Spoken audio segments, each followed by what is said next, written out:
కాగల కార్యం గంధర్వులే తీర్చినట్లు అన్నట్టుగా పాక్ తన సొంత పరువును తానే తీసుకుంటుంది. యుఎన్లో ప్రత్యేక సమావేశానికి పిలుపునిచ్చి మరీ అందరితో చివాట్లు తిన్న గొప్పతనం మాత్రం పాక్దే అని చెప్పాలి.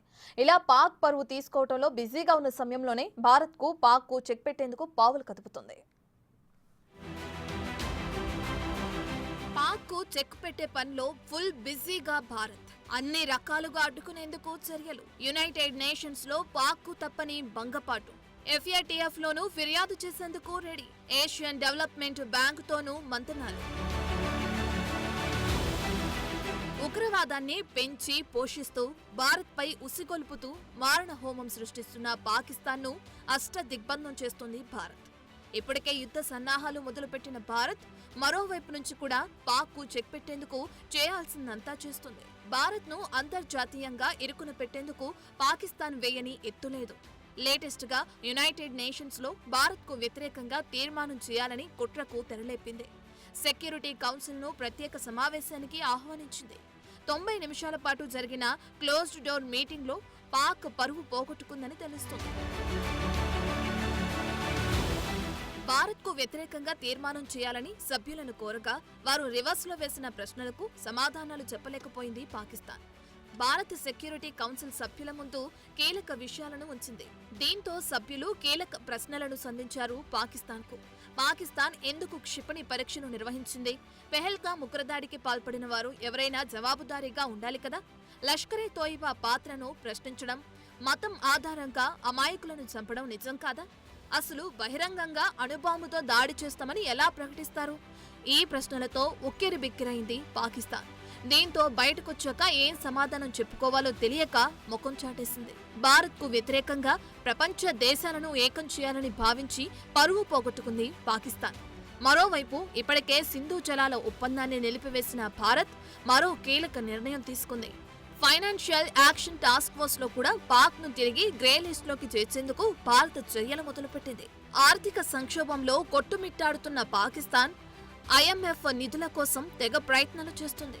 ఇప్పుడీ ఆశలకు గండి కొట్టే ప్రయత్నాల్లో ఉంది భారత్.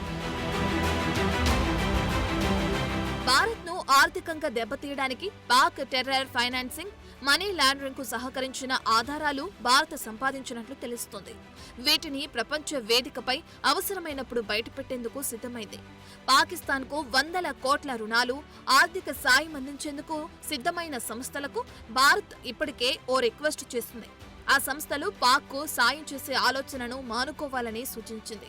ఇటలీలో Asian development bank chief Masato కందాతో కేంద్ర ఆర్థిక మంత్రి నిర్మలా సీతారామన్ భేటీ అయ్యారు.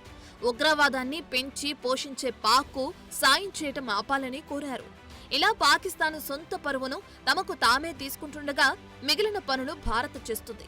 మొత్తంగా సామ, దాన, భేద, దండోపాయాలతో పాక్ తిక్కు కుదిర్చే పనిలో బిజీగా ఉంది మోడీ సర్కార్.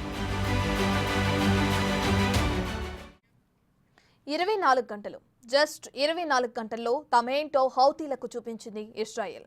తమ దేశంపై దాడి చేసింది ఎవరైనా వారు ఎక్కడున్నా వదిలేది లేదని ఇప్పటికే అనేక సార్లు చెప్పిన ఇజ్రాయెల్ ఇప్పుడు మరోసారి చేతల్లో ఆ మాటలను నిజం చేసింది.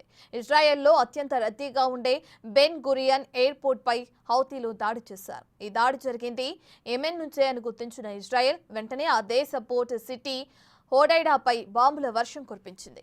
హౌతీలకు ఆదాయ వనరుగా ఉన్న చమురు నిల్వలను నాశనం చేసింది. పోర్టులో కార్యకలాపాలు జరగకుండా అడ్డుకుంది.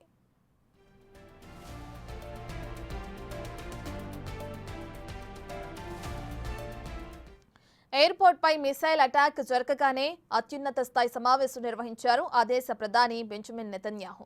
వెంటనే కౌంటర్ అటాక్స్ చేయాలని ఆదేశించారు. చెప్పినట్లుగానే 24 గంటల గడవక ముందే దాడులు చేసింది ఇజ్రాయెల్ ఎయిర్ ఫోర్స్.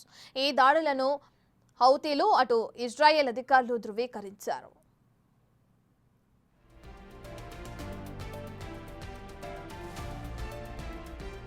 దాడుల్లో మొత్తం 20 ఫైటర్ జెట్స్ పాల్గొనగా మొత్తం 50 బాంబులను ప్రయోగించారు. ఈ దాడుల్లో ఒకరు మృతి చెందగా 35 మందికి గాయాలైనట్లు తెలుస్తుంది. అయితే తమపై 6 సార్లు దాడి జరిగిందని హౌతీలు ప్రకటించారు.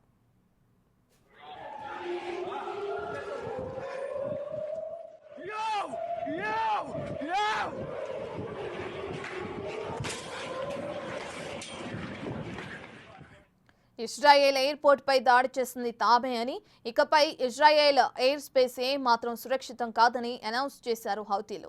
అయితే దాడి జరిగిన తర్వాత కాసేపు ఎయిర్పోర్ట్ లో కార్యకలాపాలను నిలిపివేసిన ఇజ్రాయెల్ ఆ తర్వాత యథావిధిగా కార్యకలాపాలను కొనసాగించింది.